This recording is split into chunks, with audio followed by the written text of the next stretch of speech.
All right, what's good, everybody? Third lecture today, talking about the beginning of this great short story, the Metamorphosis, the transformation. It could be translated in a bunch of different ways.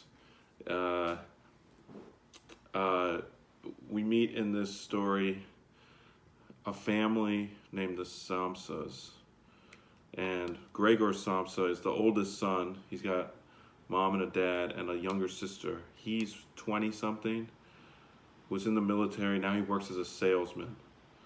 And his parents are retired. His dad failed in business. And his sister's still in school. And Gregor's saving money for her to go study the violin at the conservatory in Prague, the Liszt Conservatory, it's called. Uh, uh, and then it all comes falling down for Gregor. He's the breadwinner, and then suddenly he wakes up turned into a bug. And this starts a whole series of events. But that one event is supernatural. The supernatural transformation. You could call it a miracle, but it's not a nice miracle. It's like, if you want a sense of a miracle, that it's like similar to the book of Job in the Bible. Job is this very wealthy, prosperous. I mean, it's like a kind of low rent modernization of Job's predicament. Job is this very successful, very honorable man, and he's tested by God, although it's outside of God's purview, or Job's purview. God and the devil make this bet, and God's bragging. He's like, look at Job, he's such a good person. He's one of my children. And the devil's like, yeah, because nothing bad's ever happened to him. Let me give him to me for a few minutes, and he'll be cursing your name in no time. So he does this. The devil first wipes out all of Job's property, all his lands, all his cattle. That's how in society thousands of years ago, that was the main source of capital, not money. And he kills all his children.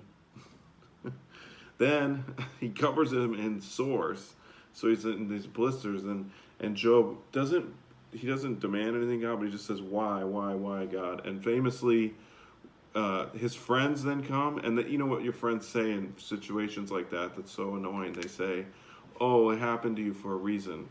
And Job's like, no, it didn't. And he says something very famous, and this shows you how that's not something, it's not very religious in a strong intellectual sense to say everything happens for a reason. He says right back to him, no, look around. God punishes the wicked and the good. Bad things happen to good people all the time. So it's not because I did anything. And then he constantly disagrees with them all for pages and pages. And finally God comes, and God has this even more mysterious answer. He's like, why this happened? And God's answer is, it's as poetry, it's brilliant. As an answer, it's not very good. It's who are you to ask? Where were you when I built the heavens and the earth and laid the foundation and all the stars fell down? And he's like, you're such a small fry. No one gives a shit about you. That's God's answer. It's not satisfying. And similarly in this story now, if you try to ask why this happened to him, there's no good answer. It's like, he's not a bad person. He's a good person. He's been taking care of his parents, taking care of his sister, trying to save some money, trying to meet a nice girl eventually. He's working hard at his shit job to make all these things happen. And then for no good reason, he turns into a bug and has to try to survive that. And you see the other similarity with Job there is just that in this state, he's tested, and although he doesn't turn back into a human, he somehow becomes more human. He becomes more capable of feeling and emotion and a sort of inner life than he had been when he was a human. Okay, so there's this great irony that although he becomes a bug, he also in a way becomes more human in all this. So let's look at the beginning of this very famous opening, one of the most famous openings in all of prose literature in the Western world. I'm in chapter 1 of the Metamorphosis. If you're using, there's an edition I put on Blackboard under course docs. You can look at the PDF there. This is chapter 1 in the pages for the document. It's the 3rd page. So I'm going to read the beginning here. One morning, as Gregor Samsa was waking up from anxious dreams, he discovered that in bed he had been changed into a monstrous vermin. And most people imagine it as like a giant bug somehow, but the translation there is meant to say vermin to not make you just think it's like a big beetle or something, as creepy as that would be. It's something more mysterious. And Kafka had a lot of different names for it. There's one short story called Cares of a Family Man, where there's this mysterious sort of creature thing that doesn't have any distinct form that lives in the house. There's this other story called The Village Schoolmaster, where the guy's constantly trying to get people to believe that there's a giant, like, chupacabra-sized giant mole that's haunting the town, and everyone's like, what are you talking about? You're crazy. So the vermin is supposed to be kind of uncertain, but imagine like a big bug, okay? He lay on his armored back and saw, he's on his back, and saw, as he lifted his head up a little, his brown arch of abdomen divided up into rigid bow-like sections. That's his stomach. It has these scales on it, basically. From this height, the blanket, just about ready to slide off completely, could hardly stay in place. His numerous legs, pitifully thin in comparison to the rest of his circumference, flickered helplessly before his eyes. What's happened to me, he thought. It was no dream. His room, a proper room for a human being, only somewhat too small, lay quietly between the four well-known walls. And now he's like lying in bed, like what's going on, barely waking up. It was no dream. So it feels more like a dream than what the dream was just having. It's not a dream, okay? Life, that's modern life. Modern life is dizzying, it's menacing, it's too complex. You can't get a sense of it. Where's all the poop going in the toilet? Where's all the running water going? Where does the electricity come from? Like, do you even know what's in the basement of your apartment building? And so on. So this mystery, it was no dream. His room, a proper room for a human being, only somewhat too small, lay quietly between the 4 well-known walls. Above the table, on which an unpacked collection of sample cloth goods was spread out, Samson was a traveling salesman, hung a picture which he had cut out of an illustrated magazine a little while ago and set in a pretty gilt frame. It was a picture of a woman with her fur hat and a fur boa. She sat erect, lifting up in the direction of the viewer a solid fur muff into which her entire forearm had disappeared. And you see there, we get to see the setting of the story, which is mostly in his bedroom. It's also in the rest of the apartment. And then briefly at the end, after he dies, sorry, spoiler alert, his family takes the tram out of town for a holiday, for like a day trip. But you see here in this early detail, again, the humor of this, he's turned into a bug, and then it does what like a movie would do. It shows him, and then it shows like the reverse shot where you see his room, and you see, the first thing you see is like, what's this guy do for a living? Well, it shows his work stuff, his briefcase with the samples. He knocks on doors of businesses and homes and gets people to buy, clothing, accessories, whatever. And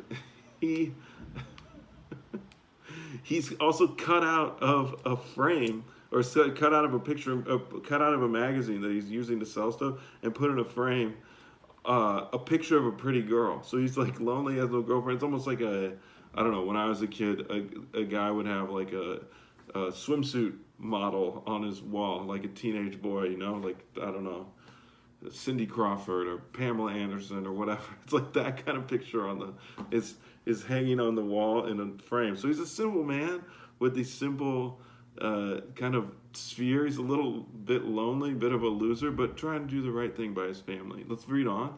Gregor glanced, then turned to the window. The dreary weather, the metal drops were falling audibly down on the metal window ledge. made him quite melancholy. He said, "Why don't I keep sleeping for a little while longer and forget all this foolishness?" He thought. He thinks he's asleep. He thinks he's dreaming.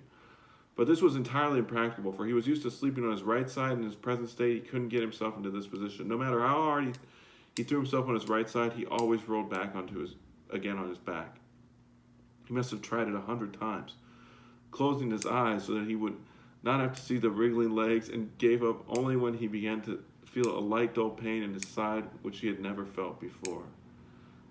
And then you think he's going to react to, he's been turned into a bug, but instead he gets deep into like, work sucks. So look at this. Oh God, he thought. And then it could go anyway. It could go like, I'm a bug. Holy shit, my life has changed forever. But no, instead he says, what a demanding job I've chosen. Day in, day out on the road. The stresses of selling are much greater than the work going on at head office. And in addition to that, I have to cope with the problems of traveling, the worries about train connections, irregular bad food, temporary and constantly changing human relationships which never come from the heart. To hell with it all. He felt a slight itching on the top of his abdomen. He slowly lowered, and then again, the physicality of the transformation is a real remarkable part of the story. It's just how gross it is really here. He slowly pushed himself on his back closer to the bedpost so that he could lift his head more easily, found the itchy part, which was entirely covered with small white spots. He did not know what to make of them and wanted to feel the place with the leg, but he retracted it immediately, for the contact felt like a cold shower all over him. So he doesn't even know the alienation here. He doesn't even know what his body feels like and what it does and all this stuff yet. And then he goes on in his reveries, his critique of work. He hates work. Okay, work is not freeing. Work is not freeing. It's not liberating us. Okay? It's making us slaves, new kind of slaves, wage slaves. Barely hanging on, paycheck to paycheck. Keep them showing up. Don't let them get comfortable. That's how the bosses, the authorities see it.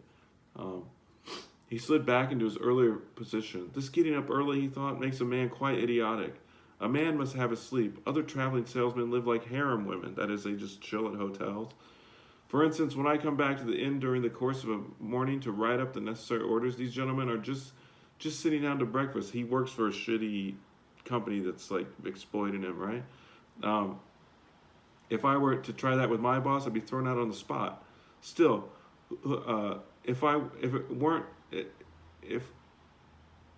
still, who knows whether that might not really be good for him. That mightn't be really good for me.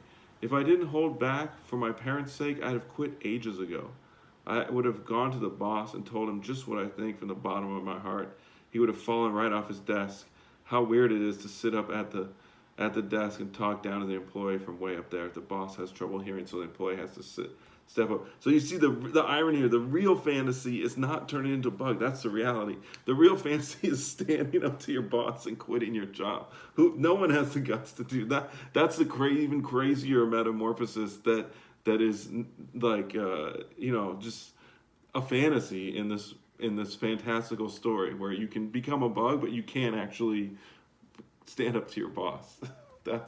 And you see the pessimism there. The György Lukács, the Hungarian philosopher and Marxist critic, he said that Kafka was pretty nihilistic ultimately. Let's look at one other passage here, and then we'll look at the end of this part. But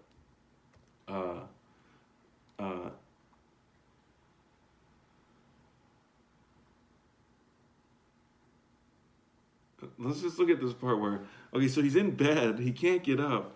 Pretty soon he realizes he's late for work. Then he realizes his family's all knocking at the door, like, what happened to you? Why aren't you at work yet? And then, to make matters worse, his boss comes to the house, like, yo, where have you been? And it becomes, again, this sort of hilarious, because of the context, argument about the ethics of like working hard and being in business and all this stuff. It becomes a kind of straightforward like argument with the business professor about worker productivity and all this stuff, but it's being done in this absurd context where the employee that you've been belittling and doubting and exploiting is suddenly turned into this inhuman monster. So Gregor can't get out of bed. Finally, he gets out, but he kind of hurts himself. He's a bug now, so he can't open the door. So it's taking him forever to open the door. And while he's doing this, while he's struggling to open the door, there's this comic gap in the timing where they still think he's human. They haven't seen him yet, and this argument begins with the manager yelling stuff at him. So I'm at the bottom of page 9 here. This is the manager, his boss, telling him, "You're late for work." But he's come all the way to his house, and Gregor's a bug, so he can't do anything about it. Mr. Samsa, the manager was now shouting, his voice raised. "What's the matter? You are barricading yourself in your room? Answer with only yes or no. Are making serious and unnecessary troubles for your parents and neglecting, I mention this only incidentally, your commercial duties in a truly unheard of manner. You're you know, in addition to all this, you're jeopardizing your job." The threat and the way the threat is sort of like, distanced a little bit, it makes it all the more menacing and complex. "I am speaking here in the name of your parents and your employer, and I am requesting you in all seriousness for an immediate and clear explanation. I am amazed. I am amazed. I thought I knew you as a calm, reasonable person, and now you appear suddenly to want to start parading around in weird moods. The chief indicated to me earlier this very day a possible explanation for your neglect. It concerned the collection of cash entrusted to you for a short while ago. But in truth, I almost gave him my word of honor that this explanation could not be correct. However, now I see your unimaginable pigheadedness, and I am totally losing my any desire to speak up for you in the slightest. And your position is not at all the most secure. Originally, I intended to mention this all to you in private, but since you are letting me waste my time here uselessly, I don't know why the matter shouldn't come to the attention of your parents." It's like a parent-teacher conference. He's like a bad student. "Your productivity has also been very unsatisfactory recently. Of course, it's not this time of year to conduct exceptional business. We recognize that. But a time of year for conducting no business? There is no such thing at all, Mr. Samsa, and such a thing must never be."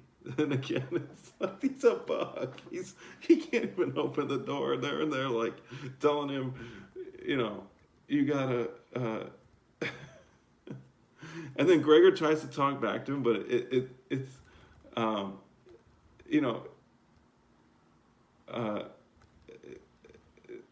and it comes across as, again, it's like hilarious. It's like trying to make excuses, but he's a bug now. So when he tries to talk, it's incomprehensible gibberish.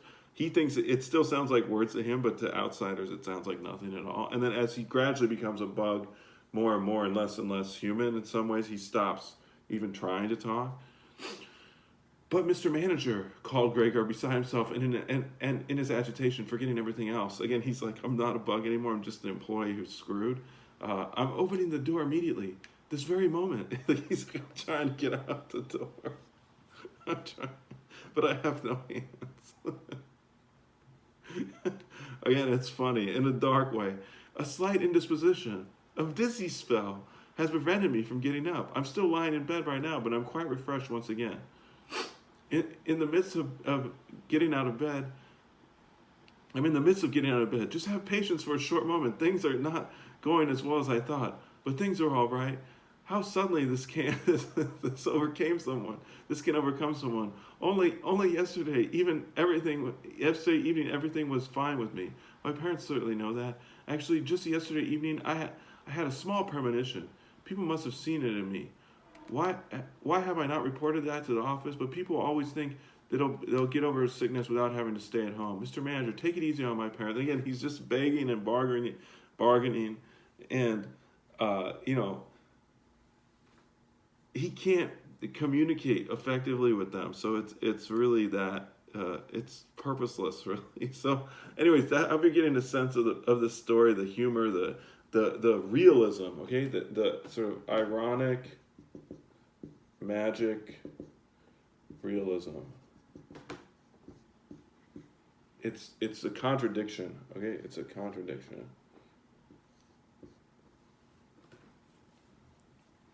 that is both realistic and magical, and it's really the little tiny details that give it a realism, no matter how weird and unrealistic and implausible and impossible it may be. So I will come back at you with one last video, short video, to talk about the end of the first chapter, and what happens starts to set a pattern in the other two chapters, where the whole event, the physical event of each chapter is Gregor trying to leave his room, his nest, whatever you want to call it, by the end, and his father in the story, Mr. Samsa, coming and pushing him back in the room. And the motivations for why he wants to leave the room change, but the fact of his father forcing him back in there, into his isolation, into his alienation, is constant throughout all three parts of this wonderful story. Okay, so I'll see you in a minute with the final video for today.